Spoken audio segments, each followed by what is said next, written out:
So I might be a bit dramatic here, but Snowbreak Containment Zone is probably my most anticipated game this year. It just brings so many new things into the gacha gaming industry. It's got massive boss battles that actually feel exciting, it's a third-person shooter, and I believe no other gacha game has done this, and even the art direction and graphics feel different and stand out. Like, there's a lot to love about this game, and I'm currently playing it in closed beta test, but Snowbreak's release date is actually really close, which is month of July. And because I'm really excited about this, the developers wanted to support my channel, and I really appreciate this, and you can use my link in the description to pre-register for Snowbreak. But yeah, there's a lot I want to talk about this game, and if you like trying out different gacha games, I seriously think you will find a lot of unique things you will like about the game. But let's start from the beginning. So what is Snowbreak Containment Zone about? Well, it's a 3D science fiction RPG shooter that's coming on both mobile and PC. In fact, you are looking at my own PC footage here, and in this game, you go out on missions with characters called manifestations. You only get to control one at a time, and there's many different things you can do with them. You'll be using teams of 3 different characters. Each of them will have a skill, a support ability, and an ultimate,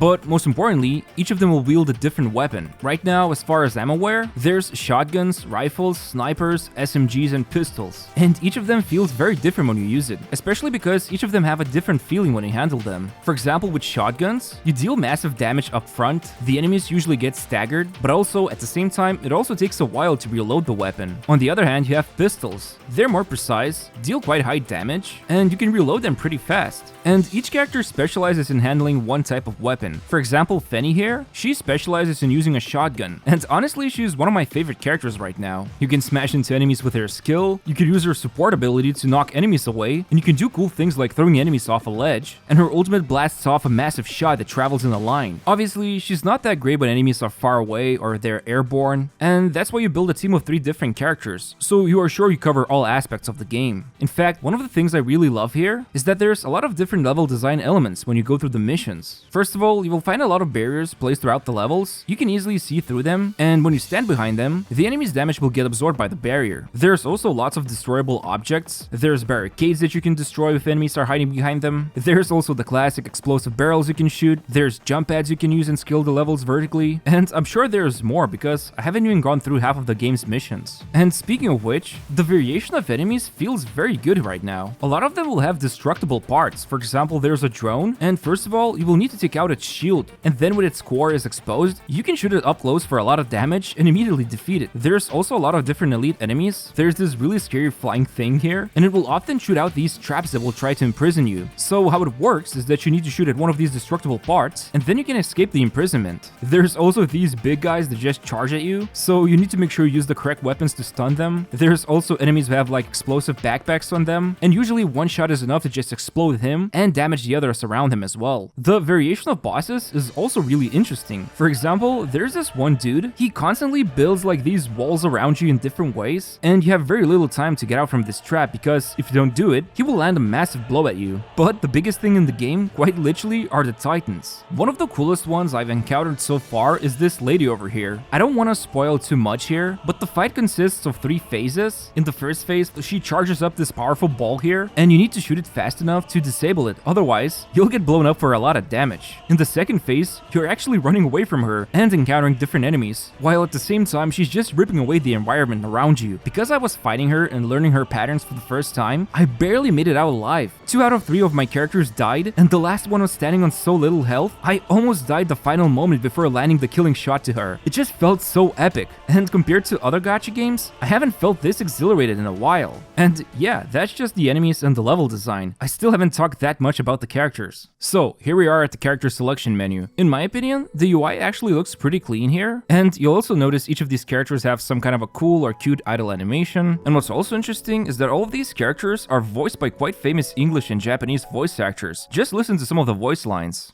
With a legend like me by your side, you must feel pretty honored. よかったわね。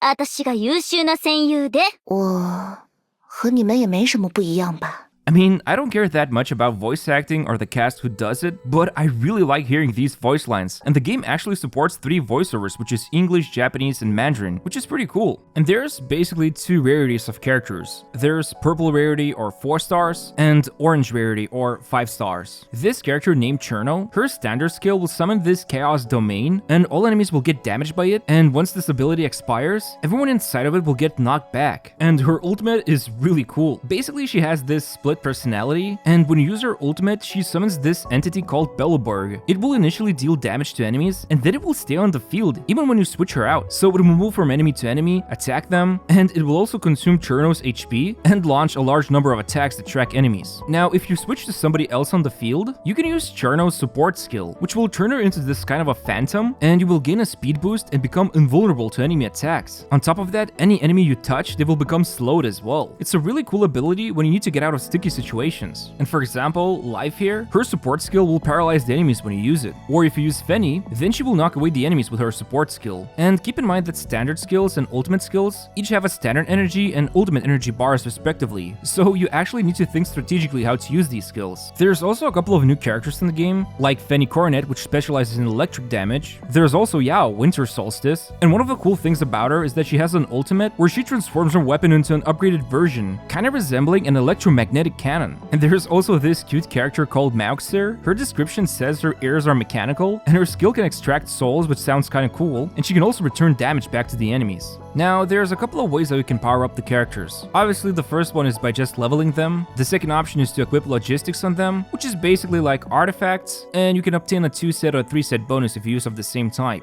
Then there's manifestations. If you obtain multiple copies of the characters or farm for their shards, you can go here and increase their stats, and once you complete one of the manifestations fully, you'll also unlock some kind of a unique adjustment to their skills. And then there's Neuronics, which seems really interesting to me. First of all, you can see that each character is wearing some kind of a special outfit. It feels like they're patients waiting for their surgeries, which is kind of creepy and cool at the same time. And from what I understand, you can enable one of the paths you can see here. For example, Cherno has control, damage reduction, enhance, range, heal, and damage. To fully complete one of these paths, you will need to farm for a material called Fiber Axon, which is just a simple stage you need to complete and gain these materials. And once you reach a higher account level, like level 30 here, you can actually enable more paths or clusters as it said here. But yeah, right now, focusing on the control cluster for Cherno, because the last node actually enhances her standard skill, and now it will launch enemies into the air and slow them down, which is really cool. Finally, the most important thing about the characters, the weapons. So you can see by the character's portrait what kind of a weapon they're using. While the character is exclusively locked to one weapon type, you can switch between different sniper rifles for Marion here. And what's even cooler, you can equip different parts on the weapon. Like this submachine gun, you can modify its scope, its silencer, the magazine, and the distance laser. By the way, like in an actual shooter game, you can easily cause critical hits to enemies by shooting their weak points. Now with most skills, you will usually not be able to cause critical hits, but there is a critical rate stat in the game, so probably when we get closer to endgame, you'll be able to cause critical damage with skills as well. But yeah, there's quite a different weapon types and their subtypes. For example, for shotguns, we have single-barreled and double-barreled. There's semi-automatic snipers and single-shot snipers like bolt action. For pistols, we have revolvers and compact pistols. Finally, there's a few important mechanics enemies have in the game, so some of them will have a shield icon over their health bar, which means most of the shots will ricochet and deal no damage. And depending on what type of weapon you're using, the ricochet rate will increase. For example, most shots from a submachine gun will ricochet, but then if you go over to assault rifle, then pistol, then shotgun and sniper rifle shots rarely ricochet, so they are excellent for dealing with these types of enemies. Oh, and one more thing, when I talked about the enemy destructible parts, you can see here that shotguns are best for this type of job, while for pistols it takes the longest to destroy the part. So again, something to keep in mind of when you're building your team. But that's enough about the weapons and the characters, let's talk about the gacha system. There's currently 3 banners, one of which I actually completed before recording this video, which is the beginner banner, and from it you can get a 5-star character by just doing 50 summons, and the 10 pull only costs actually 8 pulls, so it's a pretty good deal when you're starting out. Also, when you complete a main story mission 512 on normal difficulty, you will be able to claim a free SSR reward, and you get to choose one of 5 orange tier operatives for free. Now on this character banner, which I assume is a standard banner, you can pull a 5-star within 80 pulls, and you can also easily track it below here. And on this weapon banner here, you're using different type of summons to pull from it, but you're also guaranteed within 60 pulls to get a weapon. And what's even better, you can actually select which weapon you want to pull for. Now, I don't want to drag on this video for too long, so I'm just gonna quickly do my summoning session right now, and I'll show you in a moment what I got. So I actually got 2 copies of Marion, which is awesome because now I can push her manifestation, and also I've got a different variation of life character, which is a 5-star. So because of this, I also selected her weapon from the weapon banner and pulled for it and got it. So let me just quickly make the adjustments to the team, build this new life version, and I'll quickly talk about the rest of the things for this game. Now, Snowbreak actually has quite a few different game modes. First of all, we've got the main story here, which you just do the main missions. Then we have operations, where you farm for different kinds of materials. There's also a personal file, and I really like it, because in here you can obtain the character shards, and then use those shards to upgrade their manifestations. Now, while these modes are fine and dandy, the big ones that actually feel different are in the dispatch tab. First of all, we've got Underground Purge. It's like a tower mode, but instead you're going deep underground, and there are some interesting twists and turns when you're fighting off the enemies. Now, the Neural Simulation is an exclusive boss battle mode. Right now, I can fight against both of these bosses here, and the higher evaluation score I get, the better the rewards. Obviously, these bosses feel very different, and you will need to adapt a different strategy to defeat them. Now, Clash of Honor system is actually really unique, because unlike doing other game modes, you gain the ability to jump with the character, and this actually gives a new twist to the gameplay, because now you can jump over the ledges, and this gives you a new strategic element when you're shooting enemies. In this mode, you're also fighting off waves of enemies, and sometimes you will gain health packs, but for the most part, you will need to keep surviving waves and waves of enemies. Now, I haven't unlocked the final dispatch mode, which is called a tactical evaluation, but from what I understand, this mode features a strong sense of three-dimensional terrain, and you will be able to utilize to combat the monsters, and most important of all, this gameplay mode also rewards tons of wishes you can use for pulling. Finally, there's also the Giggling mode, which is actually my favorite one so far. So this is a co-op mode, and you can go into matchmaking with other people. I actually got matched with another person on the CBT, and it was really fun running around together and shooting the enemies. Most importantly, this mode also functions sort of like roguelike mode, because often after completing each chamber, you also get to open up a chest and select different upgrades for yourself. In fact, these upgrades are actually exciting. For example, one of these upgrades allows me to instantly reload the weapon when I use the dodge roll, while another different upgrade allowed me to regenerate health when I'm using the dash, which was really crucial for me because I was taking a lot of damage in this mode. But yeah, I could keep talking on and on about this game. I'm super excited about it. For example, right now, as I mentioned, this is a closed beta test footage I'm showing, which I'm sure the game will become even more polished before the release, because since the alpha version, a lot of significant changes were made, like improving the character's face, mapping in skin and their clothes.